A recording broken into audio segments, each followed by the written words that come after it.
Yesu Kristo ashimwe inshuti z'umusaraba. Uyu ni umunsi wa 219 dusoma Bibiliya.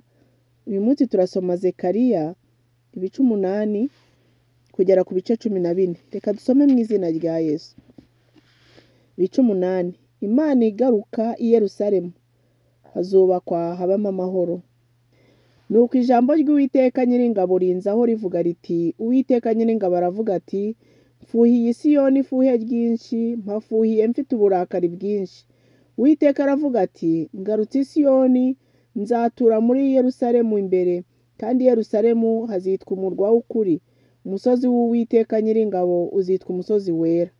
Uwiteka Nyiringabo aravuga ati, hazaba igihe abasaza n'abakecuru bazongera kuboneka mu nzira z'i Yerusalemu.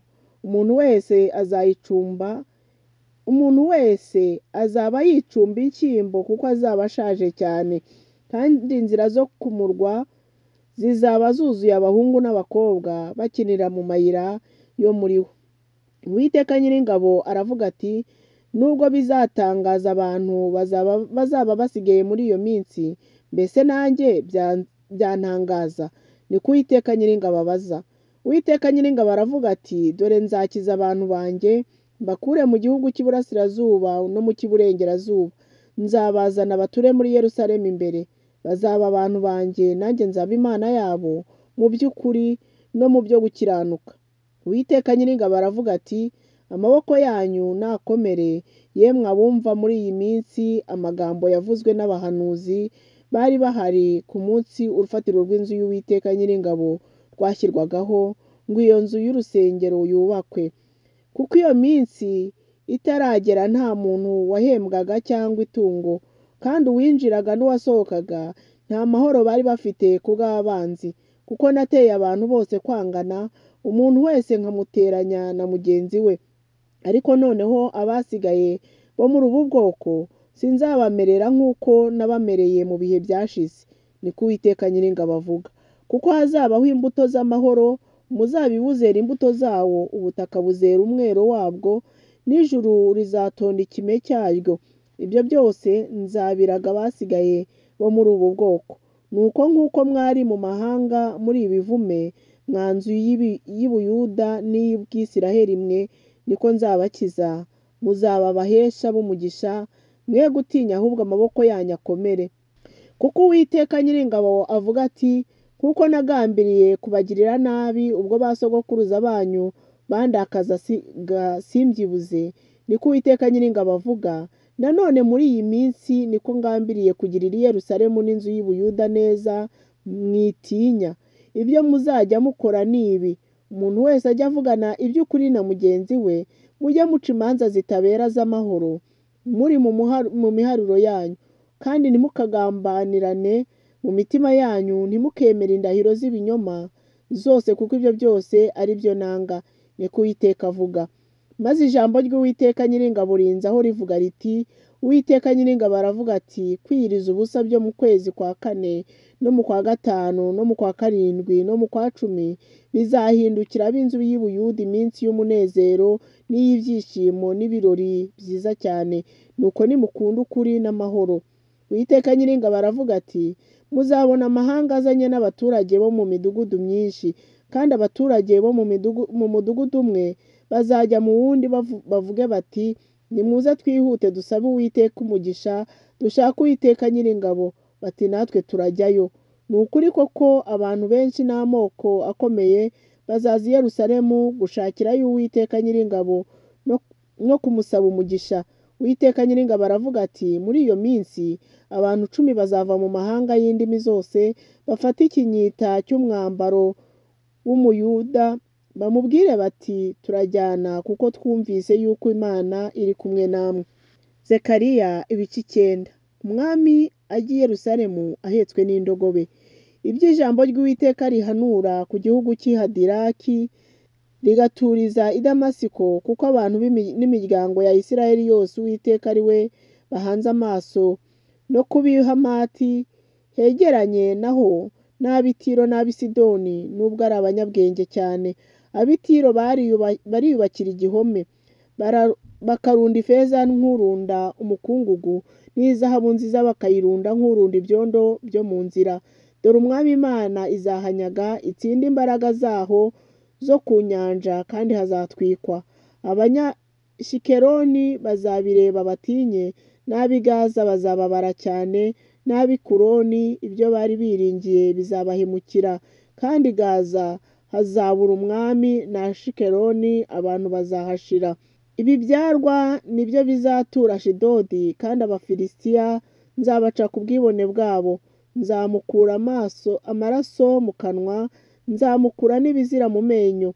Azaba asigaye arokotse ab'Uwimana, azaba nk'umutware w'Ubuyuda, kandi Ekuroni hazaba nk'umuyebusi. Inzu yanjye nzayigotesha urugerero ruhangane n'ingabo z'ababisha, kugira ngo hatagira unyuraho agenda cyangwa agaruka. Nta muntu urenganya uzongera kubanyura hagati, kuko noneho mbyiboneye n'amaso yanjye. Nezerwa cyane wa mukobwa w'i Siyoni we, rangurura wa mukobwa w'i Yerusalemu we. Dore umwami wawe aje aho uri, niwe mukiranutsi kandi azanye agakiza, yicishije bugufi, agendera ku ndogobe ndetse no ku cyana cyayo. Efurayimu nzahakura amagare, n'i Yerusalemu nzahakura amafarashi, n'imiheto y'intambara izahashira. Azabwira amahanga iby'amahoro, kandi ubwami bwe buzahera ku nyanja bugere ku yindi, buzahera ku ruzi bugere ku mpera y'isi. Kandi nawe kubw'isezerano ryawe rihamywa n'amaraso, nanjye nkubohoreye imbohe, nzikura mu rwobo rutagira amazi. Nimuhindukirire igihome gikomeye, mwambohe zifite ibyiringiro mwe. Uyu munsi ndahamya yuko nzabashumbusha kabiri, kuko mfoye Yuda nk'umuheto, na Efurayimu akamubera umwambi. Kandi abahungu bawe Siyoni nzabateza abahungu b'Ubugiriki, nzakugira inkota y'intwari. Kandi Uwiteka azahasesekara agaragare hejuru yabo. Umwambi we uzagenda nk'umurabyo, kandi umwami Imana izavuza ihembe ijyane na serwakira y'ikusi. Uwiteka Nyiringabo azabarinda, azatsemba ababisha bakandagire ku mabuye y'imihumetso. Bazanywa basahinde nk'abanywi ba vino, buzure nk'uko inzabya zo ku nkokora z'igicaniro zuzura. Maze uwo munsi Uwiteka Imana yabo izabakiza nk'ukiza umukumbi w'abantu be. Bazamera nk'amabuye meza atatse ku ikamba, ashyizwe hejuru y'igihugu cye. Erega kugira neza kwe ni kwinshi, kandi ubwiza bwe nabwo ni bwinshi. Ingano zizatera abasore kubengerana, kandi vino y'umuhama nayo izatera abakobwa kubengerana. Zekariya ibice 10. Nimusabe Uwiteka imvura mu gihe cy'itumba, muyisabe Uwiteka urema imirabyo, nawe azabavubira imvura y'umurindi. Umuntu wese azamumereza ubwatsi mu rwuri rwe.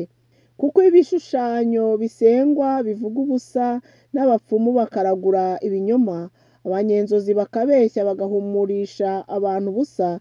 Nicyo gituma abantu bazimira nk'intama, bakababara cyane kuko batagira umwungeri.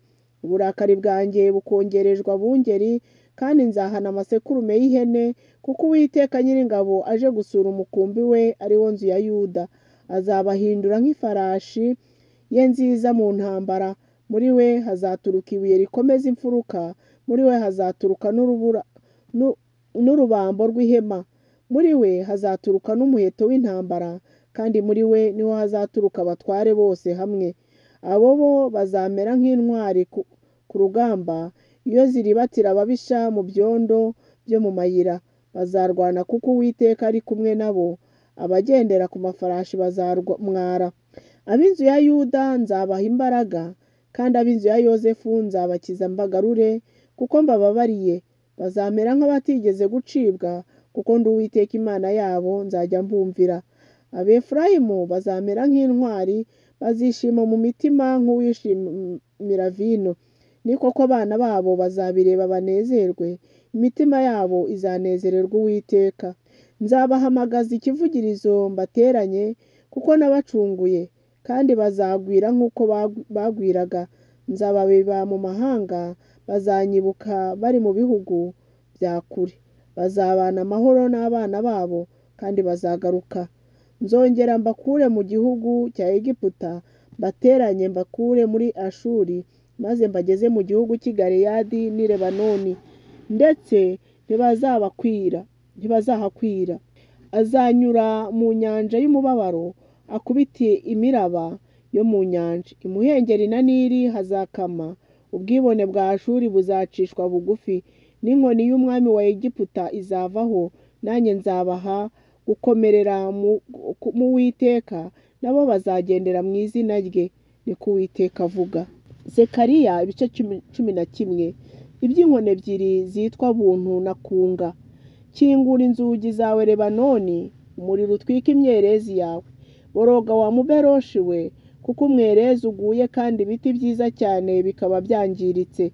Nimuboroge myera y'i Bashani mwe, kuko ishyamba ritamenwa riguye. Umva ijwi ry'induru y'abashumba, kuko icyubahiro cyabo cyangiritse. Umva ijwi ry'imigunzu y'intare yivuga, kuko ubwibone bwa Yorodani bwangiritse. Uwiteka Imana yanjye iravuga iti, ragira ubushyo bw'imbagwa. Bene zo nibo bazica, bakibwira ko nta bicumuro bafite, kandi abazitunda bakavuga bati, Uwiteka ashimwe, kuko mbaye umukire, kandi abashumba bazo ntibazibabariye.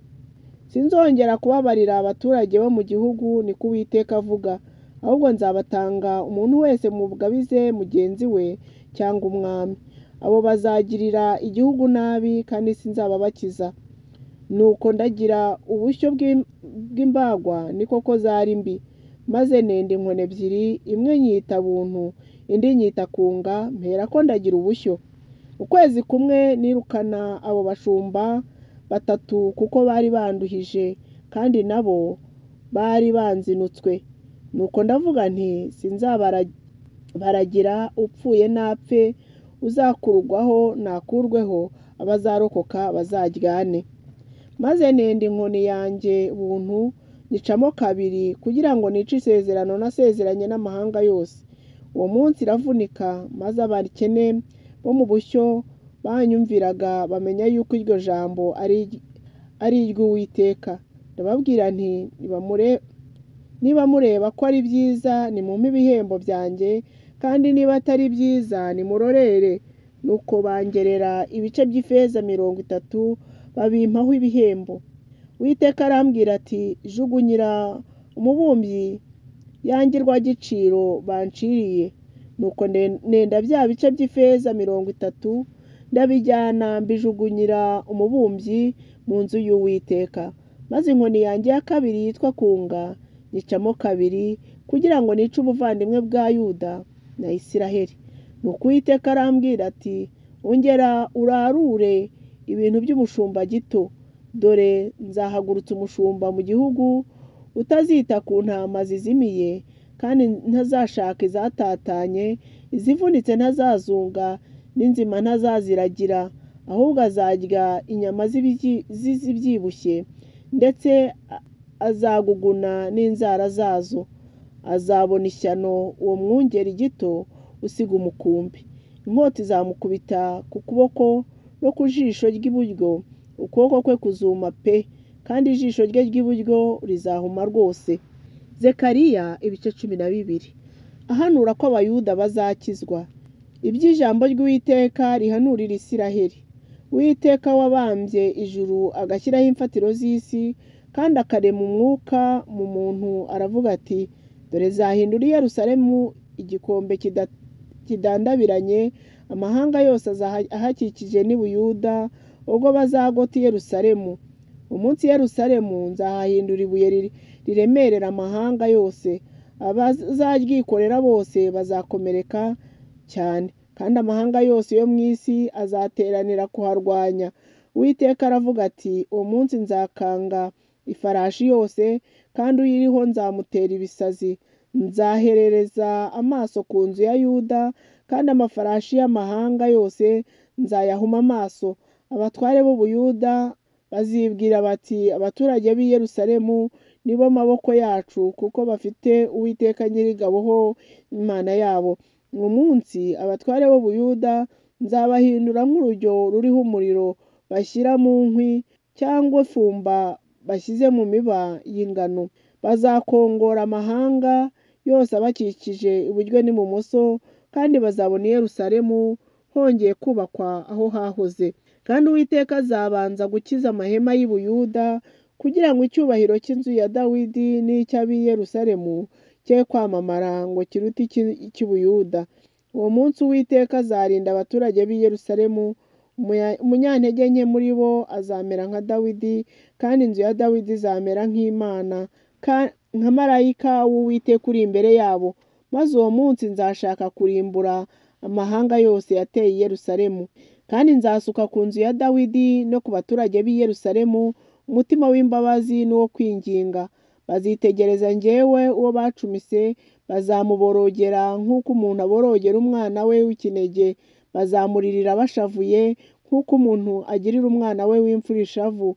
Uwo munsi i Yerusalemu bazaboroga cyane nk'uko baborogeye i Hadadirimoni mu kibaya cy'i Megido, kandi igihugu kizaboroga, umuryango wose ukwawo, umuryango w'inzu ya Dawidi ukwawo n'abagore babo ukwabo, n'umuryango w'inzu ya Natani ukwawo n'abagore babo ukwabo, n'umuryango w'inzu ya Lewi ukwawo n'abagore babo ukwabo, n'umuryango w'Abashimeyi ukwawo n'abagore babo ukwabo, n'imiryango isigaye yose, umuryango wose ukwawo n'abagore babo ukwabo. Zekariya ibice 13.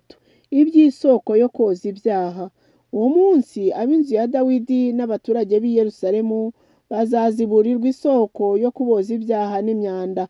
Uwiteka Nyiringabo aravuga ati, uwo munsi nzatsemba amazina y'ibigirwamana mu gihugu bye kuzibuka ukundi, kandi nzirukana abahanuzi n'umwuka wanduye mu gihugu. Maze haramuka habonetse uhanura, se na nyina bamwibyariye bazamubwira bati, ntuzabaho kuko uhanura ibinyoma mu izina ry'Uwiteka. Nuko nahanura, se na nyina bamwibyariye bazamusogota.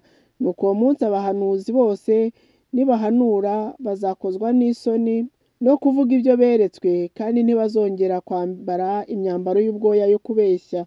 Ahubwo azahakana ati, sindi umuhanuzi, ndi umuhinzi w'ubutaka kuko banguze nkiri muto. Kandi bazambaza bati, izo nguma zo mu biganza byawe wazikomerekejwe n'iki? Nawe azabasubiza ati, izi nguma nazikomerekeye mu nzu y'inshuti yanjye. Inkota y'Imana ihagurukirizwa umwungeri. Byuka wa nkota we, urwane n'umushumba wanjye, urwane n'umuntu w'umugenzi wanjye, niko Uwiteka Nyiringabo avuga. Kubita umwungeri intama zisandare, kandi n'abato nzabashyiraho ukuboko kwanjye. Uwiteka aravuga ati, muri icyo gihugu cyose ibice 2 byacyo bizarimbuka bipfe, ariko icya gatatu kizasigara, kandi icyo gice cya gatatu nzakinyuza mu muriro, batunganye nk'uko batunganya ifeza. Nzabagerageza nk'uko bagerageza izahabu, bazambaza izina ryanjye, nanjye nzabumvira. Nzabita abantu banjye, nabo bazavuga bati, Uwiteka we Mana yanjye, Uwiteka niwe Mana yanjye. Zekariya ibice 14. Umunsi w'Uwiteka. Dore hazaba umunsi w'Uwiteka, ubwo bazagabanira iminyago muri wowe. Nzakoranya amahanga yose atere i Yerusalemu, kandi umurwa uzahindurwa, amazu azasahurwa, n'abagore bazabenda ku gahato.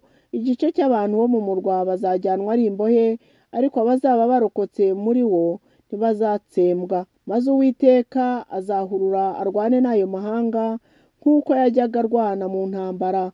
Uwo munsi azashinga ibirenge bye ku musozi wa Elayono werekeye i Yerusalemu iburasirazuba.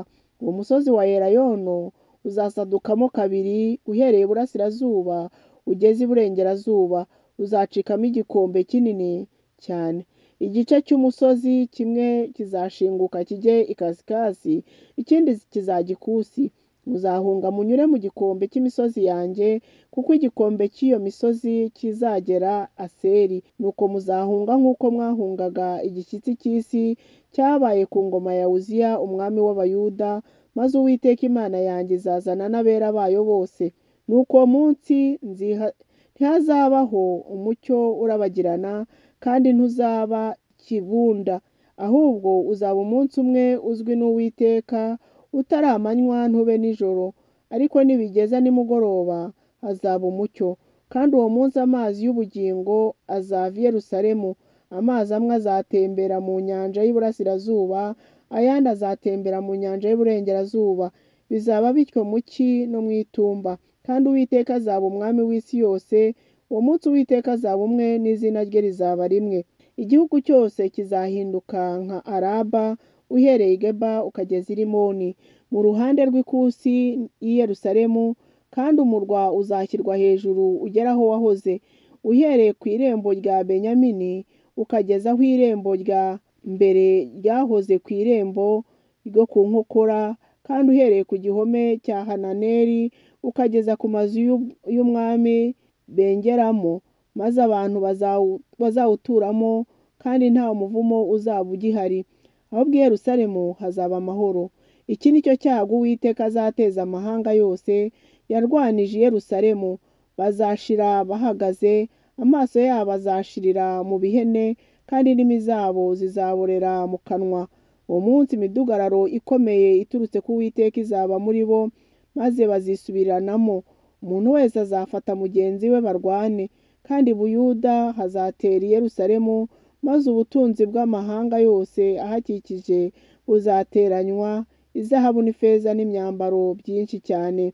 Kandi icyo cyago niko kizagera no ku mafarashi y'inyumbu n'ingamiya n'indogobe n'amatungo yose azaba ari muri izo ngerero.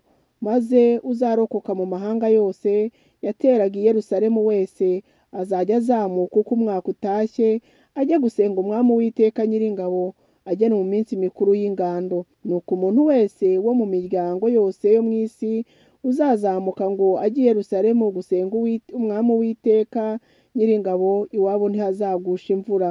Kandi ishyanga rya Egiputa niritazamuka ngo rize, nabo ntibazagusha imvura. Naho hazaba icyago Uwiteka ateza amahanga yanga kuzamuka ngo ajye mu minsi mikuru y'ingando. Icyo kizaba igihano Abanyegiputa bazahanwa n'amahanga yose yanga kuzamuka ngo ajye mu minsi mikuru y'ingando. Uwo munsi ku nzogera z'amafarashi hazaba handitsweho ngo kerejwe Uwiteka. Kandi inkono zo mu nzu y'Uwiteka zizamera nk'inzabya zo ku gicaniro. Kandi koko inkono z'i Yerusalemu n'iz'i Buyuda zizaba zerejwe Uwiteka Nyiringabo, maze abatamba ibitambo bose bazajya baza kuzenda ngo bazitekemo inyama. Uwo munsi nta munyakanani uzaba mu nzu y'Uwiteka Nyiringabo. Imana ibaha umugisha. Turashoje, tuzakomeza ejo ku munsi wa 220 dusoma igitabo cy'umuhanuzi Maraki. Imana yo mu ijuru ibishimire. Ndabakunda mu izina rya Yesu. Mugire icyumweru cyiza.